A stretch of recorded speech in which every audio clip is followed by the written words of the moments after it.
U.S. officials who closely examined the May 11th, 2022 shooting death of an American journalist, Palestinian-American Shireen Abu Akleh, in the occupied West Bank, were deeply divided over the Biden administration's public conclusions, with some officials convinced that her killing was intentional. That's according to the New York Times, citing 5 current and former U.S. officials who worked on the case, including a career military policeman with 30 years' experience. Speaking publicly for the first time, Colonel Steve Gabovitz said the U.S. government had soft-pedaled his office's findings to appease the Israeli government. He said he and his colleagues were left flabbergasted by the Biden State Department statement attributing Shireen's killing to, quote, tragic circumstances. Colonel Gabovitz was a key source in the Zateo documentary, Who Killed Shireen? This is Diane Nissenbaum interviewing him when he was still anonymous. Would you say that the Biden administration failed Shireen Abu Akleh? I would say so. The U.S. should have absolutely come forward and actually pressed the fact that an American citizen was killed intentionally by IDF. For more, we are joined by retired Colonel Gabovitz in Washington, D.C. We welcome you to Democracy Now!, Colonel Steve Gabovitz. You are speaking out after Zateo for the first time in this global radio-television broadcast. If you can talk about what your involvement was exactly in the investigation of the killing of this American journalist, leading Palestinian-American journalist on Al Jazeera, known around the world. Tell us how you came to be involved with the case and how you investigated it. Absolutely. Good morning. So I was at the time, I was the Chief of Staff for the Office of the United States Security Coordinator for Israel and the Palestinian Authority. So we had interactions on a regular basis with the Palestinian Authority, the Palestinian Authority Security Forces, and then also the Government of Israel and the IDF. When Shireen Abu Akleh was killed on May 11, 2022, immediately became a large concern for the United States to try to figure out what had happened for this. On that same day, we started looking, okay, what can we possibly do for an investigation into her killing? Because there were reports initially that it was by a Palestinian gunman. There was no reports initially that it was by an IDF, at least not from the Israeli side. And the ambassador at the time asked our office, just because of the relationships we had, to talk to the FBI and see if they'd be possibly that they could do an interview, do an investigation into her killing. At that point in time, we waited for the FBI to get back like a day or two, and they came back and said that we cannot do so. The government of Israel has not asked us to, and does not appear to be an act of terrorism. As such, they did not have jurisdiction.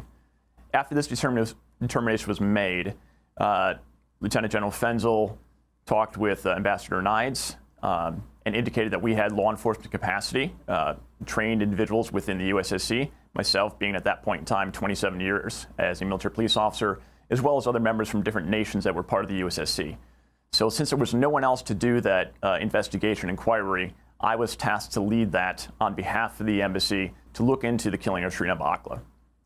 Once that was initially determined, we started looking at all the different evidence that existed from every type of communications that were there, video, sound recordings. Immediately went out and met with the Attorney General for the Palestinian Authority. We had one of our other officers go and meet with the IDF, the Central Command G3, to get a rundown of what had happened that day and how their forces were aligned.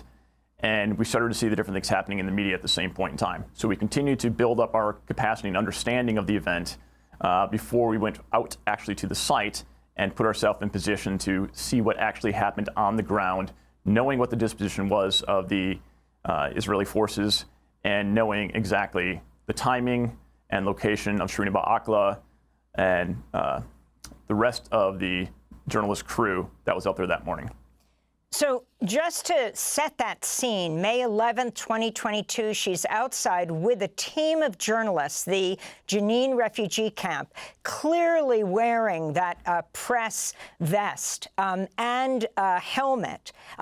So the vest goes up near to her neck. You've got the helmet, so you have to really aim to get her in the neck. So explain what your conclusion was, who you were allowed to speak to, who you were prevented from speaking to, and what was the Israeli military unit in charge there on the ground at the time? Yeah, absolutely. So after we reviewed all the video evidence, we looked at the autopsy as well and where the bullet had struck her. When we went out to the ground, we wanted to see exactly what type of aiming that the sniper had in relation to his targets and verify whether or not he would have had the ability to see Shireen Akleh and the rest of the media crew walking down the middle of the street. So when we went out there, the day was basically the same thing as exactly it was on May 11th. Beautiful sunny day, clear as could be, no obstructions from where the IDF sat at 190 meters away down to where Shireen Akleh was at and where she was actually shot. And a clear view also down to the road where they had actually staged to start their movement up there to do recordings of what was going on with the IDF interactions that day. We looked at not only the video first to see the different shots that were fired and how they were fired. Al Samoudi was shot first, and then there was a break in between, and then it was Shireen Akleh who was shot.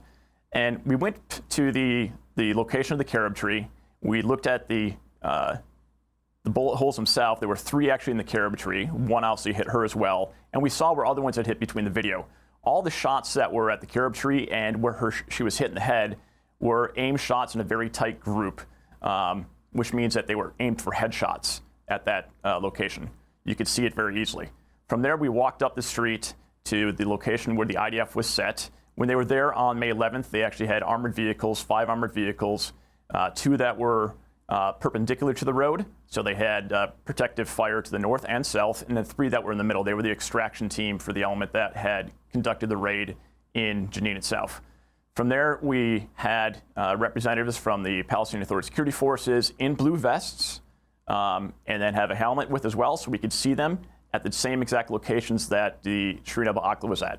And from 190 meters away, we could clearly see just with our plain eyes that this was a blue vest and a blue helmet. From there, we looked and did straight line trajectory, utilizing some capabilities to see exactly how the angles of the shots would have gone from where they were at, and then also with an optic to see how clearly we'd be able to see that the individual was wearing a blue vest that would have said media and a blue helmet.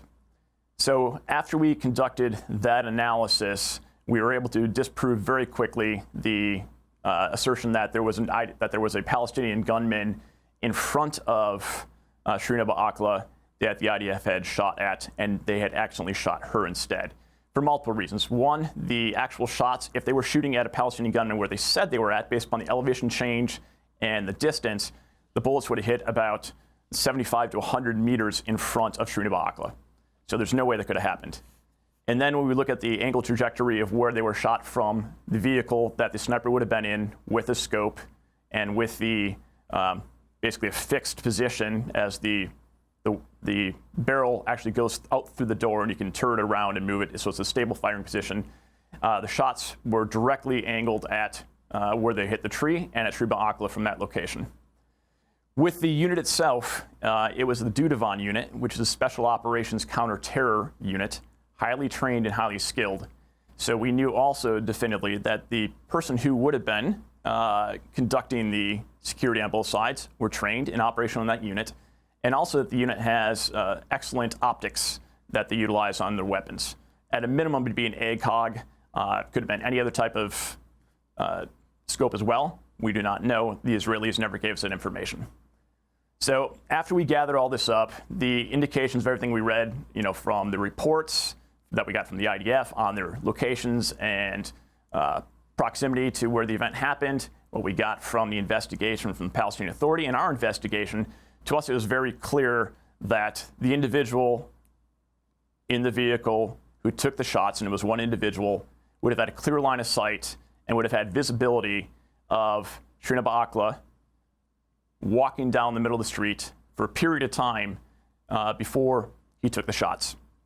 Even one of the examples they said from the IDF, well, you know, it was a rapid thing. They were responding to other fires. You know, they didn't see the target on, you know, they did not see Shireen Abu Akleh as a potential media person because it was so rapid. That's, you know, is dispelled also by the fact that there was the break after he already taken aim and hit El Samoudi, and then subsequently took aim shots then. So no matter what, they would have had the scope and optic down the road by the time Shireen Abu Akleh was shot. And they were in clear view in the middle of the road. Did the Israeli military, did the Israeli government allow you to question the Israeli military?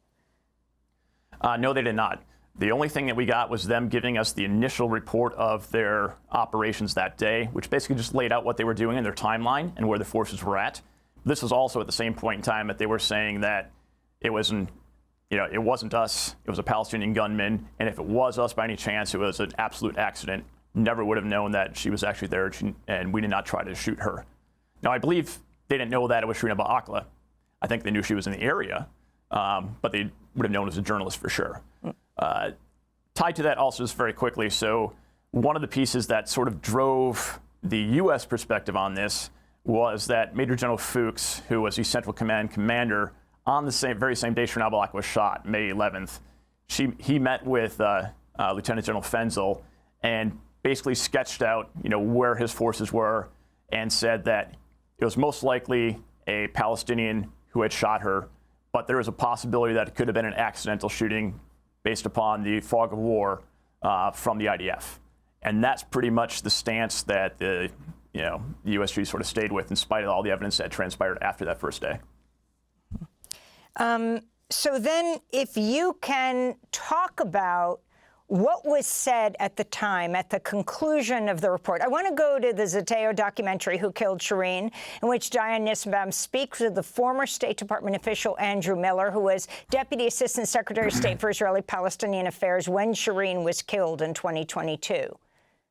It's nearly 100% certain that an Israeli soldier, likely a sniper, fired the shot that killed, or the shots that killed Shireen Abu Akleh. Based on all the information we have, it is not credible to suggest that there were targets either in front of or behind Shireen Abu Akleh. The fact that the official Israeli position remains that this was a case of crossfire. The entire episode was a mistake, as opposed to potentially a mistaken identification or the deliberate targeting of this individual, points to, I think, a broader policy of seeking to manage the narrative. And did these Israelis ever make the soldier available to the U.S. to talk about it? No, and the Israelis were not willing to present that person for even informal questioning. So that is the former State Department official, Andrew Miller.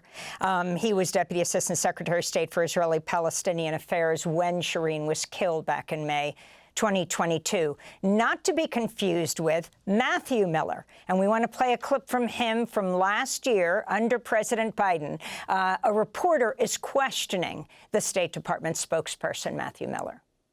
I'm asking, why USA didn't take Aisha Nouri case and Shireen Abu Akleh case seriously and suspended military aid to Israel. We have taken those cases. And they are American. We have taken those cases extremely seriously. If you heard me yesterday when I talked at this podium, I talked at length about our interactions with the government of Israel, about most recently the Aisha Nouri case, where we have made clear to them that her death was unacceptable, that it should have been avoided, it should have never happened in the first place, that we want to see the results of their investigation, and we want to see them change their rules of engagement.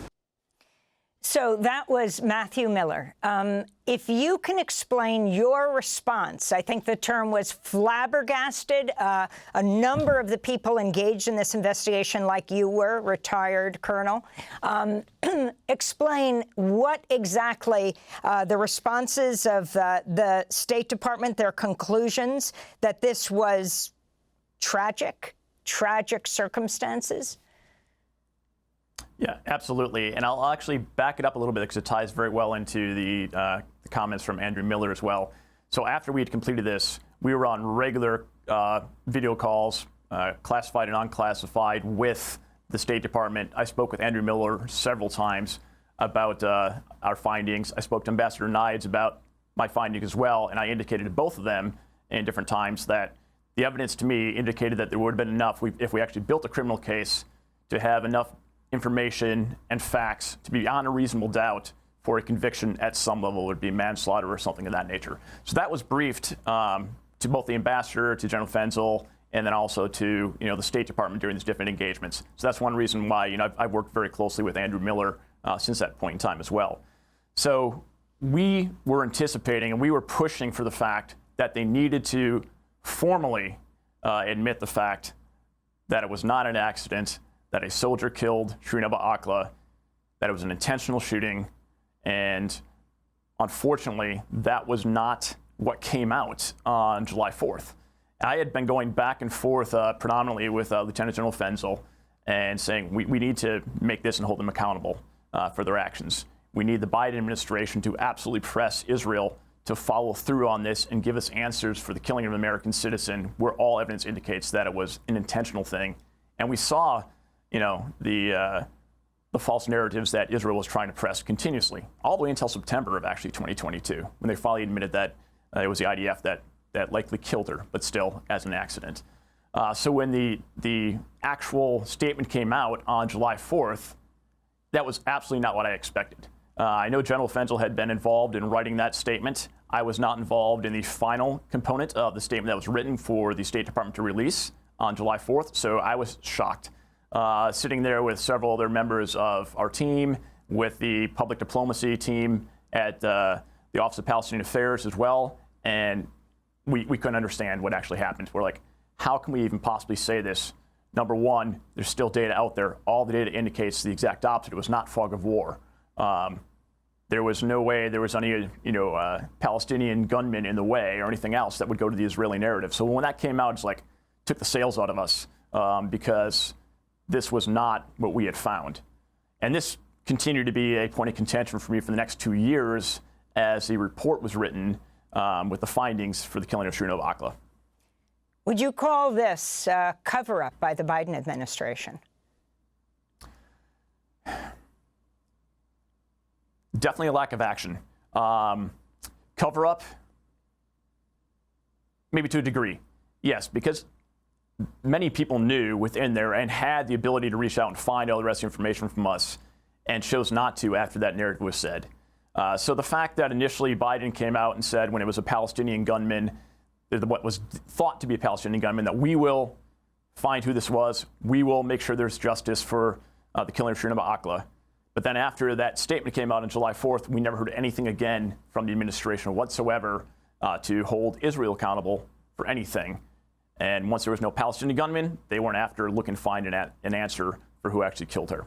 So in that sense, it was an inaction, cover up to some degree, and it all came down to, in my mind, not trying to anger the Israelis by holding them accountable for intentionally killing an American citizen. You would later retire from the State Department. You went unidentified in the Who Killed Shireen Zateo documentary. Why have you decided to come out fully now, identifying yourself and speaking out?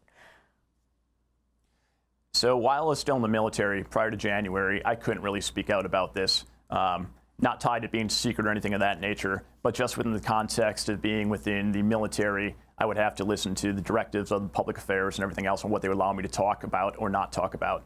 So after I retired, this had, like I said, remained on my conscience continuously. And a friend of mine introduced me to Dion, and we talked, and we agreed that I would participate in the documentary. I had been, concerned to a degree about coming forward because potential ramifications, both personally, from threats and everything else that could possibly come from it. But after the documentary came out, I was looking to come forward in about the May-June time frame. And that's when I decided I need to keep this going. I need to talk about it, because what we need to have happen is there needs to be action taken. We cannot let our American citizens be killed anywhere around the world without someone taking action and actually look into it and hold people accountable for it. So I figured that the best way for me to do this and try to prevent that from happening again to journalists, to other American citizens, whatever it may be, is we have to keep this on the, on the news cycle, in the discussions with congressional leaders, in discussions, with the White House for what has to be done. And when I also saw what the current administration is doing in holding people accountable globally, which I very much appreciated compared to what the Biden administration did, I thought there's a hope also that we might be able to have additional pressure and efforts to hold Israel accountable for what they've done, not only just with Shireen Akleh. We also had another American killed literally that same year in January in the hands of the IDF, and then of course we had an American citizen who was killed by settlers with IDF presence in July. So we have to make sure that this stuff is being dealt with seriously. That's why I wanted to come out and be a voice for the protection of Americans. Thanks for watching Democracy Now! On YouTube. Subscribe to the channel and turn on notifications to make sure you never miss a video.